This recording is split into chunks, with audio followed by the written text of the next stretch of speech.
ಆತ್ಮೀಯ ವೀಕ್ಷಕರೇ, Royson creations YouTube ಚಾನಲ್ಗೆ ನಿಮಗೆ ಸ್ವಾಗತ. ಇಂದಿನ ಈ ವಿಡಿಯೋದಲ್ಲಿ ಕರ್ನಾಟಕ ಶಾಲಾ ಪರೀಕ್ಷೆ ಮತ್ತು ಮೌಲ್ಯ ನಿರ್ಣಯ ಮಂಡಳಿಯವರು ಬಿಡುಗಡೆ ಮಾಡಿರುವ ಮೌಲ್ಯಾಂಕನ ಮಾರ್ಚ್ 2024 ಸಮಾಜ ವಿಜ್ಞಾನ ಮಾದರಿ ಪ್ರಶ್ನೆ ಪತ್ರಿಕೆ 9ನೇ ತರಗತಿಯ ಪ್ರಶ್ನೆ ಪತ್ರಿಕೆಯನ್ನು ನಾವು ಈ ವಿಡಿಯೋದಲ್ಲಿ ವಿಶ್ಲೇಷಣೆ ಮಾಡೋಣ. ಈಗ ಆಲ್ರೆಡಿ ನಾವು ಎಲ್ಲ ವಿಷಯಗಳಿಗೆ ಸಂಬಂಧಪಟ್ಟಂತೆ ನಾನು ವಿಡಿಯೋಸನ್ನು ಮಾಡಿದ್ದೇನೆ. ಸೊ ಆ ಎಲ್ಲ ಕ್ವಶನ್ ಪೇಪರ್ಸ್ ಲಿಂಕ್ ಡಿಸ್ಕ್ರಿಪ್ಷನಲ್ಲಿ ಕೊಟ್ಟಿರ್ತೇನೆ. ಸೊ ನೀವು ಅದನ್ನು ನೋಡಿ ಅದರ ಉಪಯೋಗವನ್ನು ಪಡೆದುಕೊಳ್ಬೋದು. 9ನೇ ತರಗತಿ ಸಮಾಜ ವಿಜ್ಞಾನ, ಒಟ್ಟು 80 ಅಂಕಗಳು, 3 ಗಂಟೆ ಸಮಯ. ನಿಮ್ಗೆ ಆಲ್ರೆಡಿ ಪ್ಯಾಟ್ರನ್ ಗೊತ್ತಾಗಿದೆ. ನಿಮ್ಮ ಹೆಸರು, ಸ್ಯಾಟ್ಸ್ ನಂಬರ್ ಮತ್ತು ನಿಮ್ಮ ಸಹಿಯನ್ನು ಹಾಕಬೇಕು. ಇನ್ನು ಉಳಿದಿದ್ದು ನಿಮ್ಮ ಇನ್ವಿಜಿಲೇಷನ್ ಬಂದಿರೋ ಅಂಥವರೇ ಫಿಲ್ ಮಾಡ್ಕೊತಾರೆ. ಫಸ್ಟ್ ಮೇನ್, ಪ್ರತಿ ಅಪೂರ್ಣ ಹೇಳಿಕೆಗೆ 4 ಆಯ್ಕೆಗಳನ್ನು ನೀಡಲಾಗಿದೆ. ಸರಿಯಾದ ಉತ್ತರವನ್ನು ಆರಿಸಿ ಬರೆಯಿರಿ. 8 ಪ್ರಶ್ನೆಗಳಿರ್ತವೆ. ಫಸ್ಟ್ ಕ್ವಶನ್, ಕಾರ್ಕೋಟ ಮನೆತನದ ಸಂಸ್ಥಾಪಕ. ಸೊ ಇಲ್ಲಿ 4 ಆಪ್ಷನ್ ಇದೆ. ಅದರಲ್ಲಿ ರಾಜ ದುರ್ಬಲವರ್ಧನ ಇಸ್ ದ ರೈಟ್ ಆನ್ಸರ್. ಹಾಗಾಗಿ option B is the right answer. ಎರಡನೇ ಪ್ರಶ್ನೆ, ಶಿವಾಜಿಯ ಸೈನಿಕರು ಈ ಯುದ್ಧ ತಂತ್ರಗಾರಿಕೆಯಲ್ಲಿ ವಿಶೇಷ ತರಬೇತಿಯನ್ನು ಪಡೆದಿದ್ದರು. ಗೆರಿಲ್ಲಾ, ಚಕ್ರವ್ಯೂಹ, ಮಲ್ಲಯುದ್ಧ, ಫಿರಂಗಿ ಯುದ್ಧ. ಸೊ ಗೆರಿಲ್ಲಾ ಯುದ್ಧ ತಂತ್ರಗಾರಿಕೆಯಲ್ಲಿ ಅವರು ವಿಶೇಷ ತರಬೇತಿ ಹೊಂದಿರ್ತಾರೆ. ಹಾಗಾಗಿ option A is the right answer.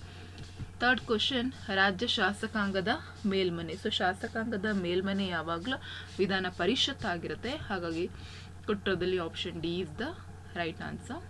Fourth question, ಭಾರತೀಯ ಸಮಾಜದ ಆಧಾರ ಸ್ತಂಭ. ಸೊ ಭಾರತ ಸಮಾಜದ ಆಧಾರ ಸ್ತಂಭ ಯಾವಾಗಲೂ ಅದು ಹಳ್ಳಿ ಆಗಿರುತ್ತೆ, ಅಂದರೆ ಗ್ರಾಮೀಣ ಸಮುದಾಯ. Option C is the right answer. Fifth question, ಕರ್ನಾಟಕದ ಜೀವಿ ವೈವಿಧ್ಯತಾ ವಲಯ. ಮಲೆನಾಡು, ಕರಾವಳಿ, ಉತ್ತರ ಮೈದಾನ, ದಕ್ಷಿಣ ಮೈದಾನ. ಸೊ ಅದು ಜೀವಿ ವೈವಿಧ್ಯತಾ ವಲಯ ಅಂದರೆ ಅದು ಮಲೆನಾಡು. ಎಲ್ಲ ರೀತಿಯ ಪ್ರಾಣಿ ಪಕ್ಷಿಗಳು ಪ್ರತಿಯೊಂದನ್ನು ನಾವು ನೋಡ್ಬೋದು. ಹಾಗಾಗಿ option A is the right answer. ಆರನೇ ಪ್ರಶ್ನೆ, ಅತಿ ಹೆಚ್ಚು ಜಲಪಾತಗಳನ್ನು ಹೊಂದಿರುವ ಕರ್ನಾಟಕದ ಜಿಲ್ಲೆ ಉತ್ತರ ಕನ್ನಡ. ಆಪ್ಷನ್ ಎ ಸರಿಯಾಗಿದೆ. ಏಳನೇ ಪ್ರಶ್ನೆ, ಭಾರತೀಯ ರಿಸರ್ವ್ ಬ್ಯಾಂಕ್ ಸ್ಥಾಪನೆಯಾದ ವರ್ಷ 1935. Option B is the right answer. ಎಂಟನೆಯ ಪ್ರಶ್ನೆ, 20 ಲಕ್ಷಗಳಿಗಿಂತಲೂ ಕಡಿಮೆ ಮೌಲ್ಯದ ಸರಕು ಅಥವಾ ಸೇವೆಗಳ ಕುರಿತಾದ ಇರುವ ದೂರುಗಳನ್ನು ಸಲ್ಲಿಸಬೇಕಾದ ಗ್ರಾಹಕ ವೇದಿಕೆ. ಸೊ 20 ಲಕ್ಷಗಳಿಗಿಂತ ಕಡಿಮೆ ಮೌಲ್ಯದ ಅಂತ ಹೇಳಿದ್ರೆ ಅದು ಜಿಲ್ಲಾ ವೇದಿಕೆ ಆಗಿರುತ್ತೆ. ಹಾಗಾಗಿ ಆಪ್ಷನ್ ಡಿ ಜಿಲ್ಲಾ ವೇದಿಕೆ ಸರಿಯಾದಂತಹ ಉತ್ತರ.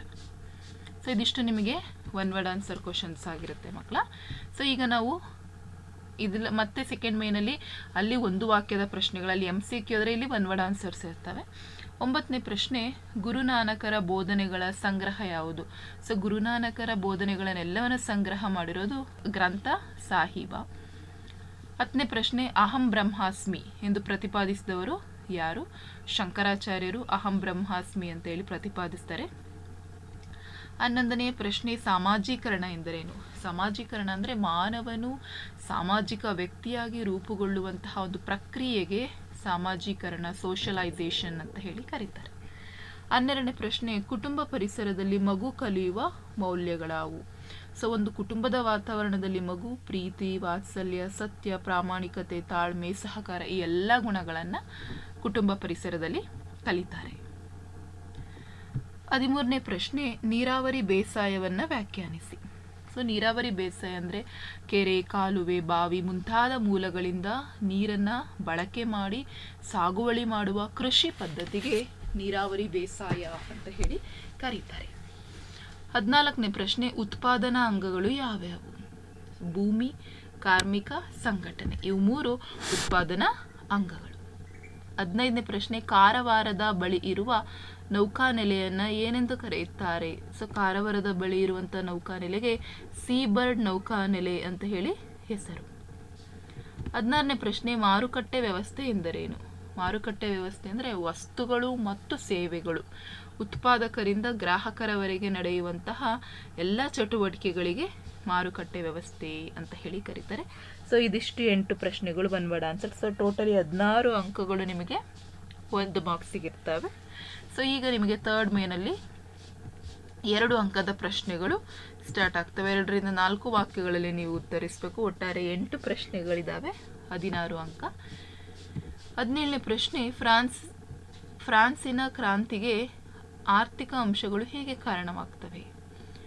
ಸೊ ಫ್ರಾನ್ಸಿನ ನೆರೆಯ ರಾಷ್ಟ್ರ ಇಂಗ್ಲೆಂಡ್ ಕೈಗಾರಿಕಾ ಕ್ರಾಂತಿಯ ಮೂಲಕ ಪ್ರಗತಿ ಸಾಧಿಸಿದ್ದರೂ ಫ್ರಾನ್ಸ್ ಇನ್ನೂ ಕೃಷಿ ಪ್ರಧಾನ ರಾಷ್ಟ್ರವಾಗಿತ್ತು. ಊಳಿಗಮಾನ್ಯ ಪದ್ಧತಿ ಅಲ್ಲಿ ಸಂಪೂರ್ಣವಾಗಿ ಇನ್ನೂ ಹೋಗಿರಲಿಲ್ಲ. ಭೂಮಾಲೀಕರು, ಶ್ರೀಮಂತರು ದೇಶದ ಸಂಪತ್ತನ್ನು ಉಪಯೋಗಿಸಿಕೊಂಡು ಭೋಗ ಜೀವನ ನಡೆಸ್ತಾ ಇರ್ತಾರೆ. ಆದರೆ ರೈತರು ಮಾತ್ರ ಮೇಲಿಂದ ಮೇಲೆ ಬರಗಾಲಕ್ಕೆ ತುತ್ತಾಗಿ ರಾಜರು ಹಾಕುತ್ತಿದ್ದ ತೆರಿಗೆಗಳಿಗೆ ತತ್ತರಿಸಿ ಅವರು ಸಾಯ್ತಾ ಇರ್ತಾರೆ. ಆಗಿಂದಾಗೆ ಆಹಾರಕ್ಕಾಗಿ ದಂಗೆಗಳು ಸಹ ಆಗ್ತಾ ಇದ್ವು. ಅಲ್ಪ ಪ್ರಮಾಣದಲ್ಲಿ ಪ್ರಗತಿಯನ್ನು ಸಾಧಿಸಿದ್ದ ಕೈಗಾರಿಕೆಗಳು ವೃತ್ತಿ ಸಂಘಗಳ ಕೈಯಲ್ಲಿದ್ದವು. ಕೈಗಾರಿಕೆಗಳ ಪ್ರಗತಿಯಲ್ಲಿ ಅಧಿಕಾರಿಗಳ ಹಸ್ತಕ್ಷೇಪ ಹೆಚ್ಚಾಗಿತ್ತು. ಅವುಗಳ ಉತ್ಪಾದನೆ ಉತ್ತಮವಾಗಿರಲಿಲ್ಲ. ಅಲ್ಲಿ ಕೆಲಸ ಮಾಡುವಂತಹ ಕಾರ್ಮಿಕರು ಅನೇಕ ತೊಂದರೆಗಳನ್ನು ಅನುಭವಿಸ್ತಿದ್ರು. ರಾಜರು ಅನೇಕ ಯುದ್ಧಗಳಲ್ಲಿ ತೊಡಗಿದ್ದರಿಂದ ರಾಜನು ಆರ್ಥಿಕ ಮುಗ್ಗಟ್ಟನ್ನು ಎದುರಿಸಬೇಕಾಗಿತ್ತು. ಸೊ ಇವೆಲ್ಲ ಅಂಶಗಳು ಫ್ರಾನ್ಸ್ನ ಕ್ರಾಂತಿಗೆ ಆರ್ಥಿಕ ಅಂಶಗಳು ಆಗ್ತವೆ. 18ನೇದು ಜನತಾ ನ್ಯಾಯಾಲಯಗಳನ್ನು ಸ್ಥಾಪಿಸುವ ಉದ್ದೇಶ. ಯಾಕೆ ಸ್ಥಾಪಿಸ್ತಾರೆ ಅಂದರೆ ಭಾರತದಲ್ಲಿ ನ್ಯಾಯ ವಿತರಣೆಯು ವಿಳಂಬವು ಹಾಗೂ ವೆಚ್ಚದಾಯಕ ಆಗಿರೋದ್ರಿಂದ ಮೊಕದ್ದಮೆಗಳನ್ನು ಶೀಘ್ರಗತಿಯಲ್ಲಿ ಮತ್ತು ಕಡಿಮೆ ವೆಚ್ಚದಲ್ಲಿ ಇತ್ಯರ್ಥಪಡಿಸುವ ಉದ್ದೇಶವಾಗಿ ಜನತಾ ನ್ಯಾಯಾಲಯಗಳಲ್ಲೂ ಹೆಚ್ಚಾಗಿ ಸ್ಥಾಪನೆಯಾಗಿದೆ. ಇದು 1885ರಲ್ಲಿ ಅಸ್ತಿತ್ವಕ್ಕೆ ಬಂದಿತ್ತು. 19ನೇ ಪ್ರಶ್ನೆ, ಭಾರತೀಯ ಬುಡಕಟ್ಟು ಜನಾಂಗಗಳನ್ನು ಭೌಗೋಳಿಕವಾಗಿ ಹೇಗೆ ವರ್ಗೀಕರಿಸಲಾಗಿದೆ?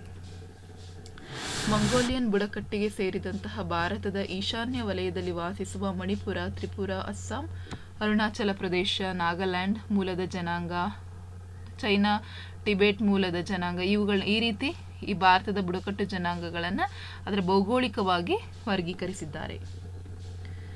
20ನೇ ಪ್ರಶ್ನೆ, ಭಾರತದಲ್ಲಿ ಕರ್ನಾಟಕದ ಭೌಗೋಳಿಕ ಸ್ಥಾನವನ್ನು ವಿವರಿಸಿ. ಸೊ ಕರ್ನಾಟಕವು ಭಾರತದ ದಕ್ಷಿಣ ಭಾಗದಲ್ಲಿದ್ದು ಪರ್ಯಾಯ ಪಶ್ಚಿಮ ಮಧ್ಯಭಾಗದಲ್ಲಿದೆ. ಇದು ಅತ್ಯಂತ ಎತ್ತರವಾದ ತುದಿಯಾದ ಬೀದರ್ ಜಿಲ್ಲೆಯ ಔರಾದ್ ತಾಲೂಕಿನಿಂದ ದಕ್ಷಿಣದ ತುದಿಯಾದ ಚಾಮರಾಜನಗರ ಜಿಲ್ಲೆಯವರೆಗೂ 750 ಕಿಲೋಮೀಟರ್ ಉದ್ದವಾಗಿದೆ. ಮತ್ತು ಉತ್ತರ ಕನ್ನಡ ಜಿಲ್ಲೆಯು ಕಾರವಾರವು ಅತ್ಯಂತ ಪಶ್ಚಿಮದಲ್ಲಿದ್ದು ಕೋಲಾರ ಜಿಲ್ಲೆಯ ಮುಳುಬಾಗಿಲು ತಾಲೂಕು ಪೂರ್ವ ತುದಿಯಲ್ಲಿದೆ. ಇದು ಭೂಗಡಿ ಮತ್ತು ಜಲಗಡಿಯನ್ನು ಹೊಂದಿದೆ. ಕರ್ನಾಟಕವು ಆಕಾರದಲ್ಲಿ ಗೋಡಂಬಿಯನ್ನು ಹೋಲ್ತದೆ. ಸೊ ಇದಿಷ್ಟು ಬರೆದ್ರೆ ನಿಮಗೆ 2 ಅಂಕ ಸಿಗುತ್ತೆ.